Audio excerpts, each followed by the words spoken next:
Welcome to HR Hero Podcast, a space where we navigate the intersection of career, purpose, and leadership. Today I'm joined by an incredible person, a business leader, George Sinovich. George, welcome. Thank you very much. Thanks for inviting me. How are you doing? I'm good. A little bit cold, but otherwise I'm fine. Yeah. Got flu like everybody, but I'm fine, yeah. Yeah, so we're excited to have you to speak about your history, the story behind the businesses that you do. Especially my interest is Riboville here because I call it my office. Your second home, yeah. My second home, Okay. yes. So take us through what was going through your mind back then when you were a little boy. What did you want to achieve in terms of career-wise, and the transition that you took to where you are now? Okay. So my father was Croatian, my mother Greek, and obviously the Greek blood, we all have to be either have to have a cafe or a restaurant or something in the food industry, because as Greeks we love to eat. Yeah. So it always comes down to food, and in the Greek culture your grandmother feeds you, and everything in life revolves around food.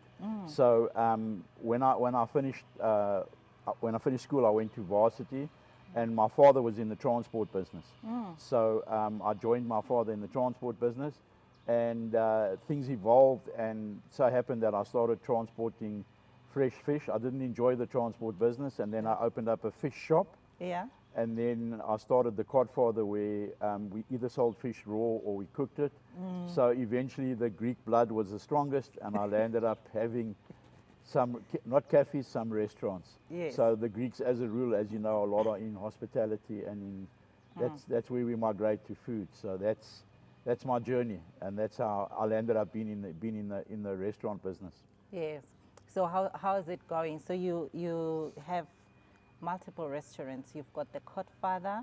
Yes. You've got the one in Sandton. Bold in Sandton. Bold. We got Mira in Sandton. Yes. Then we got other Godfathers, and then we got a Riboville. Yes. And then in Cape Town there's a Blowfish and a Godfather in Cape Town. Yeah. But what I did was, I don't have that many restaurants, having been in there for so long. What my father told me one day: you mustn't be clever, you must follow the clever Jews. And the only people that have ever made money in food has been McDonald's, where they buy properties. So what we strive to do is to buy the property, so that long term your true value comes through in the property more than in the food. Because as a rule in the restaurant business, your landlords basically, you work for your landlord. So if you have the opportunity to buy your own properties, that's creating long-term wealth and proper, in effect as well, you become more tax efficient, and you build slower, but you build on solid ground where you own properties. So we don't own all our properties, but we own most of the properties. Oh, wow. So I like to pretend I'm in the property business, but in reality I'm in the food business, but we try and own properties as well. Yeah. Yes. Yeah. And then we've also busy opening up a Godfather in Mauritius. So in September we'll be open in Grand Bay in Mauritius. Wow. So it's interesting that you started as transporting fish. Yes. And now you're a big fish. No, I'm a fishmonger now. My official title is fishmonger. So, Oh, fishman. yeah, I still cut the fish. Yeah. So when people ask me what I do, I basically say I buy a big fish, Yeah. I cut them into small pieces, and I sell them. So I'm not very sophisticated. I'm basically, I transport fish, I cut them up, and I sell them. Yeah. And that's my claim to fame, or my profession. I failed at university, so I never got my degree. So I'm completely dyslexic. So my poor father sent me to varsity for 3 years, and eventually realized that academics not my forte. And if I was in school today, dyslexia is easy to solve. But I was, it's strange, they pick it up quickly. Yeah. Whereas 50 years ago, It was a different case. it was a different kettle of fish. So I battle to read. That's just one of my realities. And so I've never read much. Yeah. I read very slowly, but that's where I landed up. Yeah, being a fishmonger. Oh, so should we say you are a genius? No. Yeah, because you're able to establish sustainable businesses, and you've got restaurants all over, and they are doing very well. Well, I wouldn't call myself genius. I would say I've been lucky, because unfortunately in reality in life, in business as well, luck counts a very, very good part. I have been lucky. I've made very many mistakes. If I had to be brutally honest with you, I think I always had the philosophy that I hope 60% of my businesses work. So it looks very good now, but if you look at my track record, I've had my fair share of failures. Yeah. And I have had many failures, and I think the thing that's important is that I've been insolvent. Yeah. So I've grown, I've lost, I've started again, and that's what's important in life. That when I started again, I started with experience. So it hasn't been plain sailing, and I have been lucky. And yes, I also have incredible staff that's helped me along the way. I've got a lot of loyalty from staff, and that's what any business is all about. Yeah. That's amazing. You call it luck, I call it favor. You're favored. Okay. To tell you the truth, my first, I always say it, my first grillers in the kitchen in Godfather 33 years ago is still with me. So I've been fortunate in having the right staff to grow with me. Yeah. Yeah. How did you do it? I was lucky. I don't know. You favored. Yeah, I don't know. Yeah. Okay. But So- I'm grateful for it anyhow. Yeah. So you speak about food because that's your family background. Yes. You say Creek, you do restaurants and Yes. stuff. But what specifically, besides being a family background, attracted you to like stay in the food business? I would say. Are you a foodie yourself? No. I can't. I'm not a chef. As I always said, I'd never claimed to. I love eating. Yeah. I find chefs work very. I think chefs are underpaid. They work very, very hard, and they don't get a lot of recognition. And I think it's really, really a horrible business. You work crazy hours, and you never satisfy everybody. But so I'm definitely not a chef. What drives me and my passion, as I said to you earlier on, is acquiring properties. Yes. So my long-term plan is to have a little bit of my pension one day would be that I would own some properties, but I don't plan to retire. So yeah. That's interesting. As I told you earlier on, I'm going to definitely live to over 100. So I've got many more years. Yeah, so it's all in the eating. So you said two most important things. You mentioned that you failed a number of times before you got it right. You were insolvent. Tell us, how did you get out of that situation? That was literally 14 years ago. Godfather had already started. Yeah. I made some stupid moves. I personally went insolvent, but I had family trust set up, and that's when my mother and my sister came into the business in that time, and the businesses were in their names, owned by a family trust. That was the beneficiaries were basically my children. Yes. So yeah, it's not a problem to fail. I think it's you learn a lot from your failures. Yes. Yes, and as I said to you, if I look, I've started very many restaurants. I would probably say 30% of my restaurants have been failures. Godfather has always been a success. Yeah. Some of the other brands that I did not work. But as I said, you move on, and you just keep on trying. Yeah. So if you were to lose everything, God forbid, you're not going to. It's happened before. And you have to start again now in 2026. Where do you start? What would you do? I'd stick to what I do know, and that is basically food. Yeah. And yeah, you can, as I said to you, in 2014, I lost everything and started again. And I was fortunate in that at that time, because I had done it before, I had a good friend that helped me financially, because the banks, obviously once you're insolvent, the banks don't do it. But it's all about belief in yourself. And you know, it's probably a good lesson in life. When you fail, you can either accept failure, or you can say, I'm going to do it better next time. Yes. And fortunately, I came back again. I still had the same staff. Yeah. And we basically moved into new premises and started again. And I had friends that helped me financially. So there's always a way. There's always a way. Yeah. Yeah. So I believe that God normally sends people, destiny helpers along the way. Sure. Your Yeah. destiny helper in this case was your friend. So that's great. So I just want to know, now we're sitting at this beautiful premises. Yes. Riboville Boutique Hotel. Yes. And I'm privileged to podcast here. Thanks to you for making this place available. Anytime. This place is very close to my heart. I work from here from time to time. It used to be Tinswalo. That is correct, yes. Oh, were you still the owner even then? No. Tinswalo, part of Tinswalo Group is Century Properties. So Century Properties did the development of Waterfall. Oh. And they put up a Tinswalo hotel here to basically sell Waterfall Equestrian. Yes. And then the problem with the Century Properties and Tinswalo was they didn't have buy-in from the homeowners.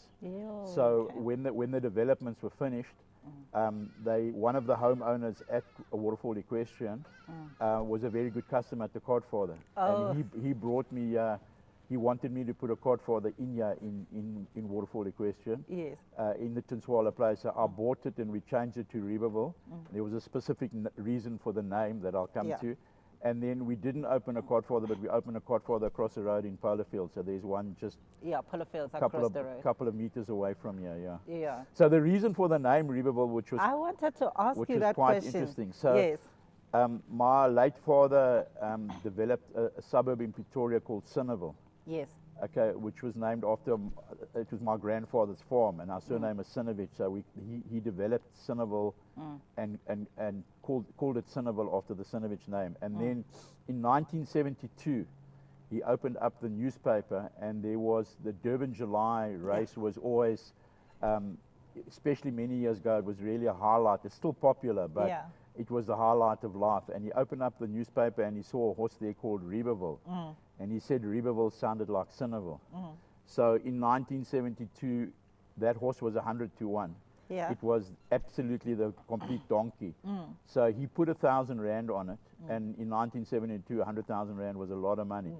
But when you look at, when people know about horse racing, Riboville was the complete outsider. Now in horse racing, there were two camps. There was the Oppenheimers who had 3 horses, and then there was the opposition syndicate.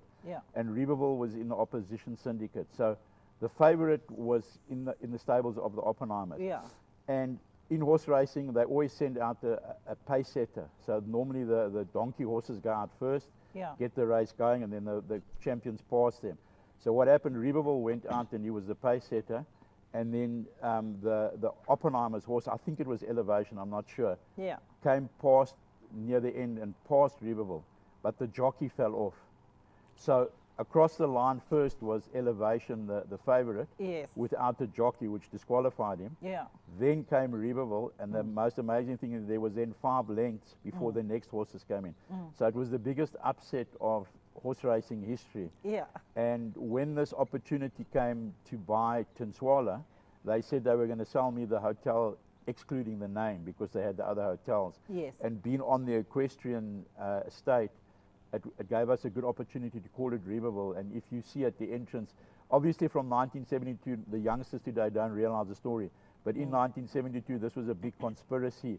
Did the jockey fall off? Did he jump off? And was there manipulation? So the whole, and the name Riboville has been very, very dear to our family. So when we had this opportunity to, so that's why we always say we're the outside, the outside, not the favorite, the outside. If you have a look, I've even forgotten the name. So the list. The in other words, the donkey that won the race. So the underdog. The underdog. So Riboville was the donkey that won the Durban July. So it's very interesting, George. I would like to get into the mind of, is it your grandfather, to say, how would you bet on a horse knowing that it wasn't even the favorite, and then it happened to be the one actually? My father, I inherited something from him that was blind faith and belief.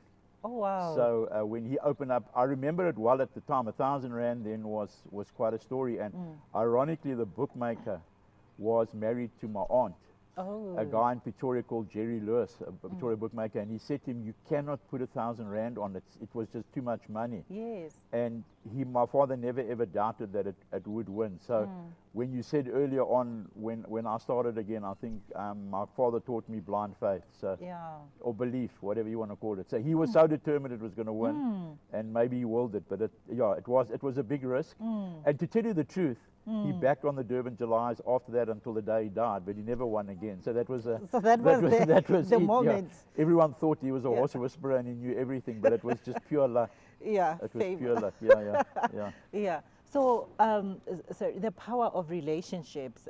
You mentioned that you got here because of a friend that wanted you to start the Godfather Yes, here. yes. And then you happened to be in an equestrian estate and the horse story. Yes. So what an alignment.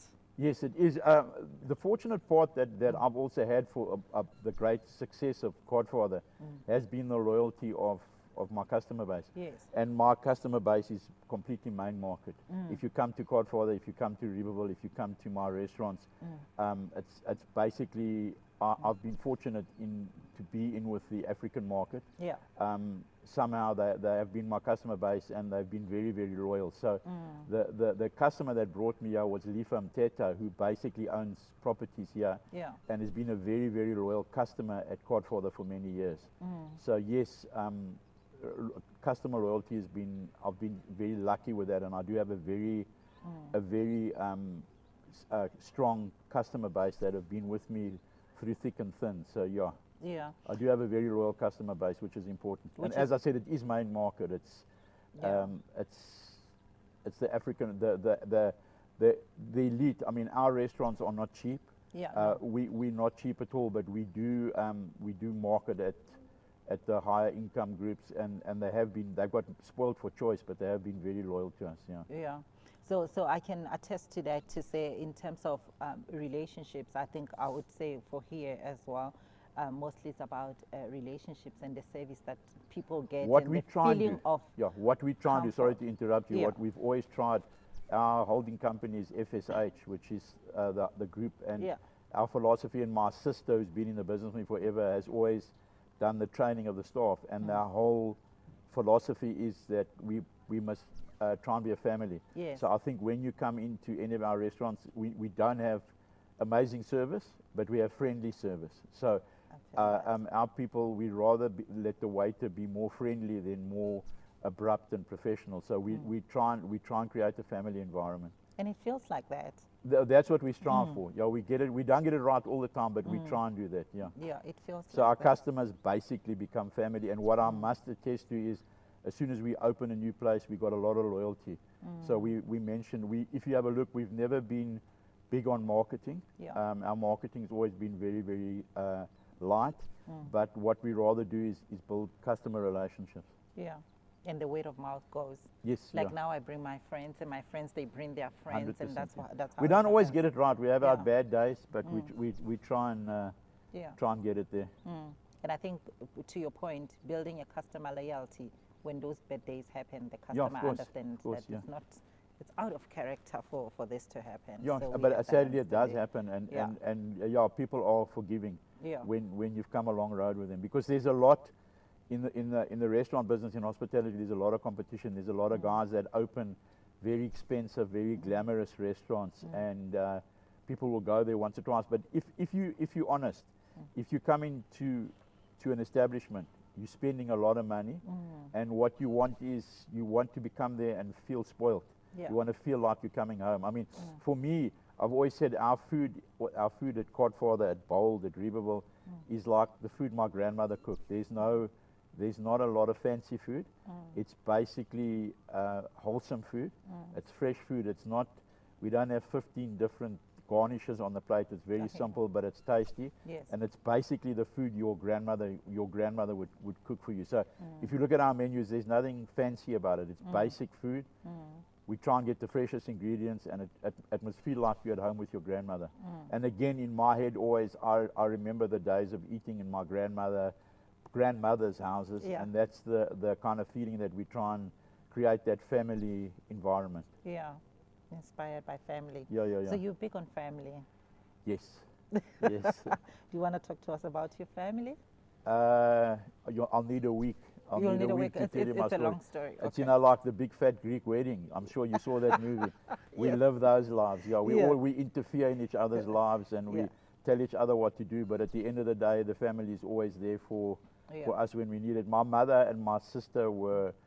My sister is still in the business, and my mother was, when I started Godfather, was after my father passed away, was an integral part of the business. Yeah. So yes, being, let's call it Mediterranean family is very, very important. Yeah. Yes. Yeah. So let's get to the point. You do other important work, in my view, because I also have a foundation that focuses on assisting high school students on career guidance. Also, we want to improve book literacy, so we do book handovers and pay for academics where we can. So you have what you call Goldfish. Yes. Yes, you're founder of Goldfish. What's your vision regarding that? It's giving back. It's for me. Food is very important, and what has always bothered me is people that are hungry. So what we started many years ago, I met a guy from Kliptown in Soweto, Yeah. Bob Namayeng, that had Sky Foundation. Yeah. And what we basically do is there's an orphanage in Kliptown in Soweto. Yes. I'm sure you know Kliptown, you know Yes, Soweto. I know Soweto, I know Kliptown. Kliptown's the forgotten side of Soweto. So I got very friendly with Bob, and basically Bob sadly passed away a year ago. Oh, may his soul rest in yeah, peace. yeah, and he had Sky Foundation, and Bob was an orphan from Kliptown, and Bob was a drug addict, and Bob was a dropout, and then he was adopted by a mama in Kliptown, and came through her orphanage and through her education, and eventually he took over Sky Foundation. Yeah. And Goldfish basically sponsors predominantly Sky Foundation. Oh, okay. When Bob passed away, I became a chairman of Sky Foundation. So what it basically is in Kliptown we do feeding of we do Sunday schools, and we basically do feeding schemes. Yes. So it's basically providing food, and his other trustees do all the work. I'm not hands-on, but I try and help. So it's basically they grow their own food, and it's basically providing hygiene services and basic food in Kliptown. So if you know Kliptown, Kliptown's the forgotten side of Soweto. That's amazing. Yeah. So as I said to you, for me, what I find unfair is the fact that there are people starving and others with too much food. So Yeah. we try in here. Yeah, you're doing an amazing job there. Thank you. So you mentioned in terms of property, you're acquiring properties. Are you looking into the development side, or you looking No. into management side? No. later on? Again, to go back to the McDonald's principle, Yeah. what McDonald's cleverly does is they buy their properties. Yeah. If you look, McDonald's is listed on the stock exchange under property, not under food. So what McDonald's done is they own, they used to own all their properties. Yes. Globally now they own probably 80% of their properties. So what they do is they sell you a franchise, and your franchise is dependent on your lease. Oh. So they're your landlord and your franchisee. So if you sell a bad hamburger, they cancel your franchise. When they cancel their franchise, they cancel their lease, and they put somebody else in. So in other words, if you, let's just say for instance, you got a Steers, and you got a lease with Joe Soap, Yes. and you don't run your Steers properly, Steers can come and take their name away, and then you can stay in the same property and call it Something Joe's. else, yeah. And kill the name. So what McDonald's did was they kept control. So long term, my children are not in the business.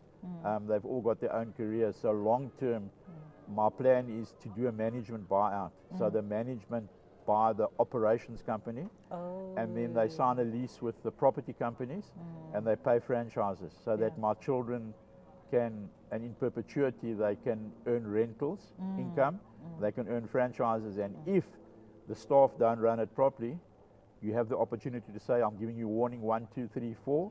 You kick Yeah. them out and you put somebody else in. So that way, the brand lasts longer, and you can't damage the brand. So that's why after 32 years, there's not that many Godfathers or properties, and we've never franchised. Yeah. We've kept it all in-house. Was So it intentional not to franchise? Yeah. it's franchises quick money, but it's hard to maintain standards. It's very, very hard to control it. Yes, there's nothing wrong with franchising, but Because most businesses are going that direction, and I see also even smaller businesses, they want to establish something and franchise because that's how it grows. when you buy a franchise, you work very hard, and the ones that benefit the most are the franchisees and the landlords. So when you buy a franchise, you do all the hard work, you take all the risk for very little reward. That's true. So there is a scheme. We are putting up a central kitchen, and we long term have a vision to help restaurants that don't want a franchise. In other words, by supplying them centrally. Yes. But that's a conversation for another day. That's in the long-term process. So when we get to 10 stores, which is close, we have to put a central kitchen Yeah. to it becomes viable. And then the most important, when we're opening in Mauritius, the central kitchen is now vital. Yeah. So when you have a central kitchen, you can have better quality control, Yeah. and you can grow faster. Yeah. So we do Mauritius in September. Yes. What else? How does the future look like post Mauritius? Once we have a central. You said you don't want to retire, No, I don't want to retire. I don't want to retire. or are we just maintaining? What's the plan? Money is very important, but success is more important. So for me, my vision is to, in my head, I have a clear vision of where I want to go and the legacy I want to leave. So the money is vital, but what's more rewarding, and you might say I sound passé and I sound stupid, but when you look at the properties still being there after 20, 30 years, and seeing that you've built something that's solid, Yeah. that for me is sometimes more important than money is vital, it's everything. Course, yeah. But the long-term vision is that my grandchildren and great-grandchildren can also, is longevity, yeah. Yeah. Living a legacy. Living the legacy, yeah. Yeah, that's very important. Yeah. So, what advice would you give to upcoming entrepreneurs who want to be in the food business, the hospitality, the restaurants? Now you're going to fight with me, because I'm a guy that I'm a non-conformist. Yeah. So what my problem in life is, people are always too scared. Yeah. They're too scared, they're too risk adverse.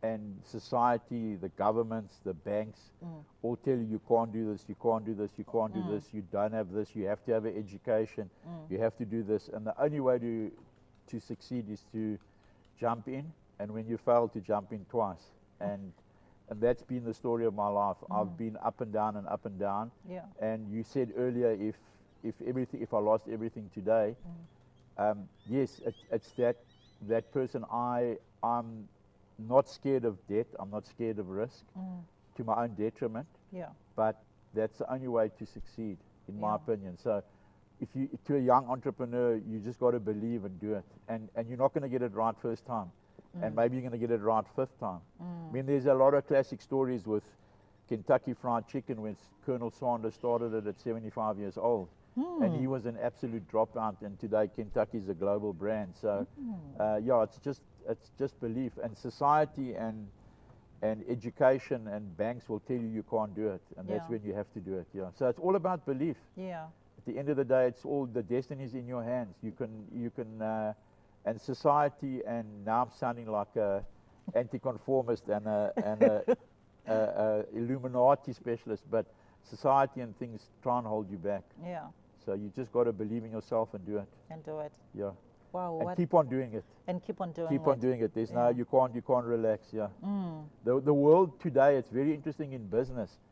Business is evolving so quickly, so that in the old days, I mean, there's a lot of theories where brands like Kodak camera, Nokia, Ericsson, all the big brands collapse. Yes. Because The Blackberries. if you don't develop quickly, and if you're not up with trends, that's a vital thing. In the old days, everything was constant. But with technology, with internet, with everything, people evolve. So the most important thing as well is you got to stay relevant. Yeah. So what happens with a lot of people, they get to something and they get comfortable, and they think it's going to last forever. But what you have to do in life and in business today is reassess yourself often. And things do change very, very rapidly, sadly. And social media and that can break you. Yeah. That's the sad part. You can have a great business, but if if you're not on top of things, you can lose it in a heartbeat. And very, I mean, Lehman Bank was one of the big examples where they said it's too big to fail. Nothing is too big to fail if you don't adapt. And that's I mean, as I just said now, if you look at the cell phone business when it started, it was Ericsson, Nokia was the only thing that they don't exist. Yeah. When you look at, as I said, everybody that had a camera had a Kodak. Yes. Kodak's gone. Kodak's And gone. that was just because people, and that's extreme cases, but what you have to do in any business is stay relevant. Thank you. And not let your ego get in the way. Yeah. George Sinovich, thank you for joining the conversation. Appreciate you inviting me. What an incredible conversation from a business leader. We learn that a failure is not final. You need to be able to bounce back. You need to be able to evolve. You need to reinvent yourself all the time. And most importantly, learn from the people that you meet across. So thank you for joining. Let's be intentional with our development. Thank you very much.